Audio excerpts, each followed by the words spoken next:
Gérard Millerd, un nom qui résonne comme un écho puissant dans l'histoire des grands hommes, se trouve aujourd'hui face à son ultime bataille.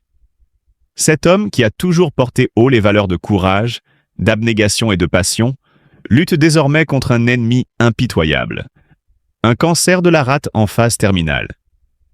La maladie a gagné du terrain, chaque jour rongeant un peu plus ce corps qui fut jadis plein de vitalité.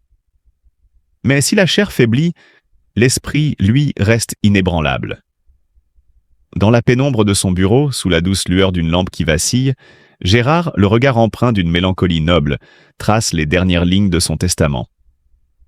Chaque mot pèse d'un poids infini. Il ne s'agit pas seulement d'un legs matériel, mais d'un passage de témoin, d'un message d'amour et de sagesse destiné à ceux qui l'ont accompagné tout au long de sa vie. Il songe à ses enfants, ces visages qu'il a tant chéris, ces rires qui autrefois illuminaient ses journées. Il veut leur laisser bien plus qu'un héritage, une philosophie, une manière d'affronter la vie avec dignité et détermination. Sa plume court sur le papier, dessinant des phrases empreintes d'émotion, des conseils distillés avec la sérénité d'un homme qui sait que son temps est à compter. Chaque instant qui passe est une lutte silencieuse. La douleur est présente, lancinante, mais il refuse de fléchir. Il repense à ses combats, à ses réussites, à ses erreurs aussi. La vie lui a offert son lot d'épreuves, mais jamais il n'a cédé à la fatalité. Et aujourd'hui encore, alors que la mort approche à grands pas, il fait face avec une noblesse rare.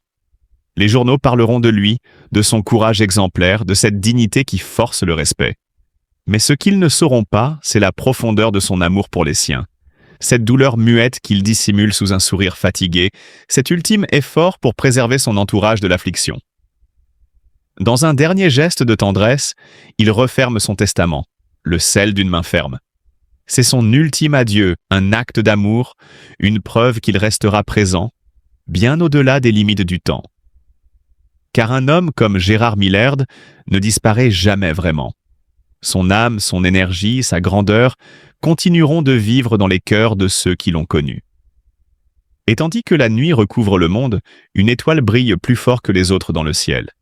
Un hommage silencieux à un homme qui, jusqu'à la dernière seconde, aura incarné la véritable essence du mot « héros ».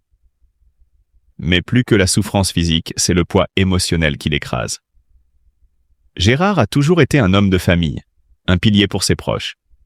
Aujourd'hui, il les voit inquiets, désemparés, impuissants face à son état. Il lit dans leurs yeux la détresse qu'ils tentent de cacher, les larmes qu'ils refoulent pour ne pas l'accabler davantage. Sa femme, son fils, sa fille, tous l'entourent avec amour, mais il sent leur peur, leur tristesse et leur angoisse grandissante. L'idée de les laisser derrière lui est une torture insupportable. Dans cette période difficile, il s'efforce de mettre de l'ordre dans ce qu'il peut encore contrôler. Avec une lucidité poignante, il se consacre à la rédaction de son testament. Chaque mot posé sur le papier est un adieu silencieux, un dernier geste d'amour pour ceux qu'il chérit tant. Il veut que tout soit réglé pour eux, qu'il n'ait pas à porter un poids supplémentaire après son départ. Il lègue ses biens avec attention, non seulement pour assurer leur avenir matériel, mais aussi pour leur laisser une trace de lui, un héritage chargé de souvenirs et d'émotions. Rédiger ce document est une épreuve en soi. Chaque ligne lui rappelle qu'il prépare son départ, qu'il organise l'après-lui. Il pense à ses petits-enfants, trop jeunes pour comprendre ce qui se passe, mais qui ressentent déjà son absence imminente. Il imagine les repas de famille sans lui, les fêtes où son rire ne résonnera plus. Cette pensée lui serre le cœur, lui arrache des larmes qu'il ne peut plus retenir. Gérard trouve malgré tout un certain réconfort dans les moments passés avec ses proches. Même si la maladie l'affaiblit, il savoure chaque instant comme un trésor inestimable. Il prend le temps de dire ce qu'il n'avait jamais osé dire, d'exprimer tout l'amour qu'il porte en lui. Il s'efforce de graver son image dans leur mémoire, non pas celle d'un homme malade et diminué, mais celle du père, du mari, du grand-père aimant qu'il a toujours été. Dans cette épreuve, il comprend l'essence même de la vie. Ce ne sont pas les biens matériels qui comptent, mais les liens, les souvenirs et l'amour partagé. Son cœur est empli de chagrin, mais aussi de gratitude pour tout ce qu'il a vécu. et lorsqu'il pose le dernier point sur son testament, il ferme les yeux un instant, laissant couler une larme silencieuse. C'est son dernier cadeau à ceux qu'il aime, la preuve indélébile qu'il sera toujours là, à travers leurs souvenirs et leur amour éternel. Gérard Miller, né le 3 juillet 1948, issu d'une famille intellectuelle, Gérard Miller est le frère cadet de Jacques-Alain Miller, lui-même psychanalyste renommé et gendre de Jacques Lacan. Cette filiation prestigieuse l'oriente naturellement vers des études en sciences humaines. Élève à l'École normale supérieure de Saint-Cloud, il se distingue par son esprit critique et sa soif de savoir.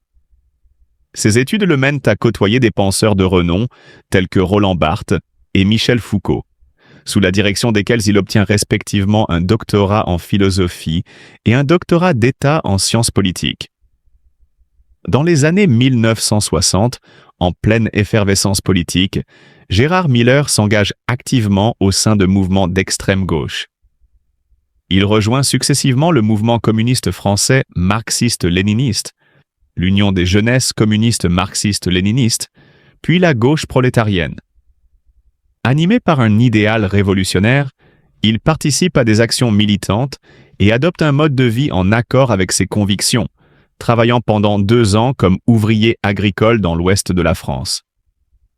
Cependant, désillusionné par certaines dérives idéologiques, il prend ses distances avec le militantisme en 1972, tout en conservant une sensibilité politique marquée à gauche. La psychanalyse devient alors son nouveau champ d'investigation. Formé par son frère Jacques-Alain Miller, proche collaborateur de Jacques Lacan, Gérard Miller s'imprègne des enseignements lacaniens et développe une pratique psychanalytique rigoureuse. Il exerce pendant une quinzaine d'années à l'hôpital psychiatrique Esquirol à Sainte-Maurice avant d'ouvrir son propre cabinet. Parallèlement, il poursuit une carrière universitaire en tant que maître de conférences, puis professeur au département de psychanalyse de l'université Paris 8, qu'il dirige pendant une décennie. Son engagement académique est ponctué de nombreuses conférences en France et à l'étranger, contribuant ainsi au rayonnement de la psychanalyse lacanienne. La notoriété de Gérard Miller s'étend également au-delà du cercle académique. Chroniqueur régulier dans divers médias, il apporte son éclairage sur des sujets d'actualité avec une verve et une passion qui captivent les auditeurs et les téléspectateurs. Sa participation à des émissions telles que On refait le monde sur RTL ou Le goût du noir sur France 5 illustre son talent pour vulgariser des concepts complexes et susciter le débat. En 2017, fidèle à son esprit d'innovation et d'engagement, Gérard Miller cofonde la web-télé Le Média, affirmant ainsi sa volonté de proposer une alternative aux médias traditionnels et de promouvoir une information indépendante et engagée. Cette initiative témoigne de son désir constant de renouveler le paysage médiatique et de donner la parole à des voix souvent marginalisées. Cependant, la carrière de Gérard Miller n'est pas exempte de controverses. En 2014, son nom est cité dans l'affaire des Swiss Leaks concernant des comptes non déclarés en Suisse. Plus récemment, en février 2024, il fait l'objet d'accusations de violences sexuelles et de comportements déplacés, notamment lors de séances d'hypnose. Plusieurs femmes portent plainte et une enquête est ouverte par le parquet de Paris. Gérard Miller conteste fermement ces accusations, affirmant n'avoir jamais contraint quiconque et n'avoir pratiqué l'hypnose qu'en public. Ces allégations suscitent un vif débat médiatique et divisent l'opinion publique. Malgré ces zones d'ombre, le parcours de Gérard Miller demeure celui d'un intellectuel passionné, d'un psychanalyste engagé et d'un communicateur hors pair. Son influence sur la scène intellectuelle et médiatique française est indéniable, et son œuvre continue de susciter l'intérêt et le débat, reflétant la complexité et les contradictions inhérentes à toute figure publique de premier plan. Atteint d'un cancer de la rate en phase terminale, il lutte chaque jour contre la douleur avec une force admirable. Aujourd'hui, alors qu'il met de l'ordre dans ses affaires et rédige son testament pour assurer l'avenir de ses proches, il a plus que jamais besoin de notre amour et de notre soutien. Face à la souffrance, un simple geste de compassion peut réchauffer son cœur et lui apporter un peu de réconfort. Soyons présents pour lui, entourons-le de bienveillance et montrons-lui qu'il n'est pas seul. La maladie est impitoyable, mais l'amour et la solidarité sont plus forts que tout. Partageons un mot doux, un sourire, une pensée pour lui. Gérard a tant donné autour de lui, c'est à notre tour de lui offrir notre tendresse. Que son chemin soit illuminé par notre amour et qu'il trouve la paix dans les bras de ceux qu'il aime. Certains, mais en tout cas, il y a un gros travail qui a été mené, notamment avec Monsieur Catio. Alors justement, on parlait de cette feuille de route RH. Comment ça se construit une feuille de route ? Alors la feuille de route, elle s'est construite avec beaucoup de partenaires, donc au départ avec les équipes RH, pour être tout à fait sincère. On l'a d'abord travaillé un peu entre nous. On l'a présenté bien évidemment à un certain nombre de collègues. C'était travaillé avec les partenaires sociaux. Et donc on a eu une première feuille de route qui a été publiée en 2021. Là, on est en train de travailler la seconde. Et le travail autour de la seconde, il est un peu différent. C'est-à-dire qu'on a évalué la première. Il y a des choses sur lesquelles on s'était engagé, on l'a pas fait. Et on va pas dire on a tout fait bien. On a dit ça on l'a pas fait. Cette évaluation, elle a été aussi partagée avec les partenaires sociaux.